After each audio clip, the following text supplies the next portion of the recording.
তো ইতিমধ্যে কিন্তু অসম চৰকাৰে অৰুণোদয় 3.0 বাবে কিন্তু ঘোষণা কৰিছে। আপোনালোকে চাগে গমেই পাইছে।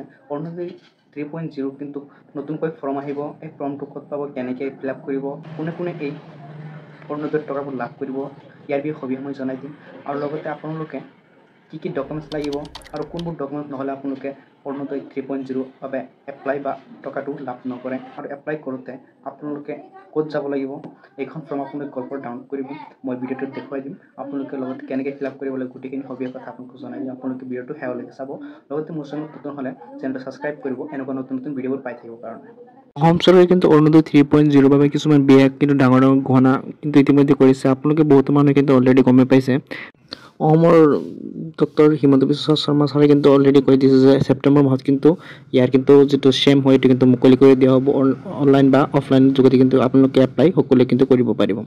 তো ইয়াৰ পৰা এপ্লাই কৰিবৰ কাৰণে আপোনালোকে কি নথিপত্ৰ লাগিব, ইয়াত কিন্তু অলৰেডি কিছুমান ক্ৰাইটেৰিয়া থাকিব। তো ইয়াতে কিছুমান ক্ৰাইটেৰিয়া আপোনালোকক মই দেখুৱাই দি আছোঁ। যেনে ধৰক applicant should B permanent resident of Assam.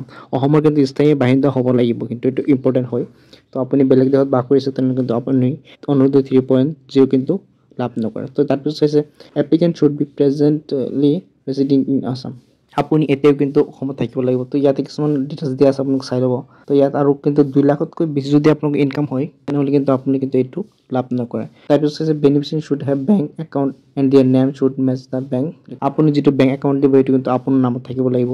এইবোৰ কিছুমান ইম্পৰ্টেণ্ট কথা ইয়াত দিয়া আছে। আৰু যিটো ঘৰত মানে মহিলা মানুহ নাই সেইটো ঘৰ কিন্তু কেতিয়াও লাভ নকৰে, এইটো সুবিধা। ইয়াৰ পিছত আৰু কিছুমান ধৰক যদি চৰকাৰী চাকৰি কৰে, আপোনাৰ ঘৰত কোনোবা চৰকাৰী চাকৰি আছে তেনেহ'লে কিন্তু আপুনি কিন্তু অৰুণোদয় 3.0 কিন্তু এপ্লাই কৰিব নোৱাৰে আৰু টকাটো লাভ নকৰে। তাৰপিছত ইয়াতে দেখা পাইছে ৰিটায়াৰ, যদি আপুনি চৰকাৰী মানুহ কোন ৰিটায়াৰ আছিল, ৰিটায়াৰ হৈছে আপোনাৰ ঘৰত, তেনেহ'লে কিন্তু এই টকাটো আপুনি কিন্তু লাভ নকৰে। তো এনেকুৱা কিছুমান ইম্পৰ্টেণ্ট কথা আপোনালোকে জানিব লাগিব, নহ'লে কিন্তু এনেই আপোনালোকে এপ্লাই কৰিলে কিন্তু টকা নাপায়। তাৰপিছত আপোনালোকে স্ক্ৰীনৰ তলত আহি যাব। তাৰ আগতে আপুনি এটা কথা চাই যাব, ইয়াত income tax payer will not be able to fill out form. যদি আপুনি ইনকাম টেক্স ডিপাৰ্টমেণ্টত কিবা কৰি আছে তেনেহ'লে কিন্তু আপুনি ফৰ্মটো ফিল আপ কৰিব নোৱাৰে বা টকাটো লাভ নকৰে। ইয়াত চাওক আছাম অৰুণোদয় ৰিকুৱাৰ্ড ডকুমেণ্ট। আৰু ইয়াৰ লগত আটাইতকৈ গুৰুত্বপূৰ্ণ কিছুমান কথা হ'ল যে ডকুমেণ্টটো। বহুতো মানুহ কিন্তু গম নাপায় কোনটো ডকুমেণ্ট দিব লাগিব। তো ইম্পৰ্টেণ্ট ডকুমেণ্ট কিন্তু ইয়াতে দিয়া আছে। আধাৰ কাৰ্ডটো আপোনাক লাগিবই, আধাৰ কাৰ্ড থাকিব লাগিব। লগতে PAN card, domicile certificate, income চাৰ্টিফিকেটটো, বেংক পাছবুক, মোবাইল নাম্বাৰ আৰু লগতে passport size photo, ration card. এই 4টা বস্তু কিন্তু আপোনালোকৰ 5টামান বস্তু কিন্তু আপোনাৰ থাকিবই লাগিব, নহ'লে কিন্তু আপোনালোকে টকা কিন্তু লাভ নকৰে। সকলো মহিলাই কিন্তু এইটো থকাটো জৰুৰী। তাৰপিছত চাইছে আছাম অৰুণোদয় আঁচনি এপ্লাই অনলাইন। তো ইয়াত দেখা পাইছে কিছুমান কথা লিখিছে, যেনে ধৰক online women can apply for 3.0 without going anywhere. Applicant download. আৰু আপোনালোকে মোবাইলৰ জৰিয়তে কিন্তু এপ্লাই কৰিব পাৰে। যদি অনলাইন এপ্লাই কৰে তেনেহ'লে মোবাইলৰ জৰিয়তে কিন্তু আপোনালোকে এপ্লাই কৰিব পাৰিব। এপ্লাই কৰাৰ ক্ষেত্ৰত প্ৰথমে আপোনালোকে কি কৰিব, ৱেবছাইটৰ লিংকত যাব, লিংকত ক্লিক কৰি আপুনি কিন্তু এইটো আঁচনিত আপোনালোকে এপ্লাই কৰিব পাৰে।